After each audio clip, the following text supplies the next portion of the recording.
Hello വായോ, നമുക്കിന്നൊരു അടിപൊളി സെൻറ്റാങ്കിൾ ആർട്ട് വരക്കാം. നമ്മളിപ്പോൾ സിമ്പിളായിട്ടുള്ളതാണ് വരയ്ക്കണത്. കാരണം എനിക്ക് സമയമില്ല, എക്സാമും കാര്യങ്ങളൊക്കെ അതുകൊണ്ടാണ് സിമ്പിളിൽ പിടിക്കാമെന്ന് വിചാരിച്ചത്. ഉടനെ തന്നെ നല്ല പാടും അടിപൊളിയൊക്കെ ആയിട്ടുള്ള സെൻറ്റാങ്കിൾ ആർട്ടായിട്ട് നമുക്ക് അടുത്ത ആഴ്ച വരാം. അപ്പോൾ ഇന്ന് വരയ്ക്കണേയും കുറച്ചല്ല, നല്ല സിമ്പിളാണ്. എനിക്ക് വരയ്ക്കാൻ പറ്റണതുകൊണ്ട് നിങ്ങൾക്ക് എന്തായാലും വരയ്ക്കാൻ പറ്റും. ഞാൻ പ്രൊഫഷണലി ഒരു വരകാരിയൊന്നുമല്ല, ഞാൻ പഠിച്ചിട്ടുമില്ല, പഠിക്കാൻ പോയിട്ടുമില്ല. ഇതൊക്കെ ജസ്റ്റ് നമ്മളിങ്ങനെ ട്രൈ ചെയ്ത് നോക്കുന്നു.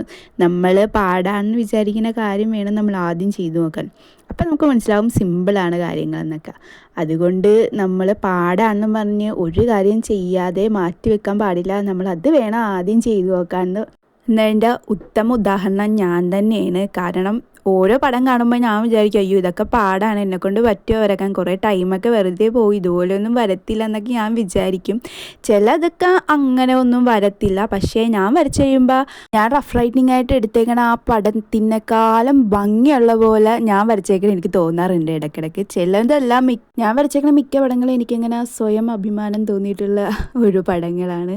അപ്പോൾ പറഞ്ഞ് നമ്മളിവിടെ പാറ്റേണൊക്കെ വരച്ച് തീർന്ന്. ഇതും എനിക്ക് പ്രത്യേകിച്ചൊന്നും പറയാനില്ല, നിങ്ങൾ കാണുമ്പോൾ അറിയാം സിമ്പിളാണെന്ന്.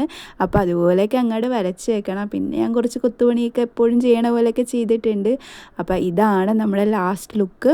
അപ്പോൾ കണ്ട് ഇഷ്ടപ്പെട്ടെങ്കിൽ എല്ലാവരും ഒന്ന് ട്രൈ ചെയ്ത് നോക്കണം. നല്ല ഭംഗിയായി കാണാനായിട്ട്. അപ്പോൾ അടുത്ത ഒരു അടിപൊളി വീഡിയോയിൽ കാണാം. Okay, by.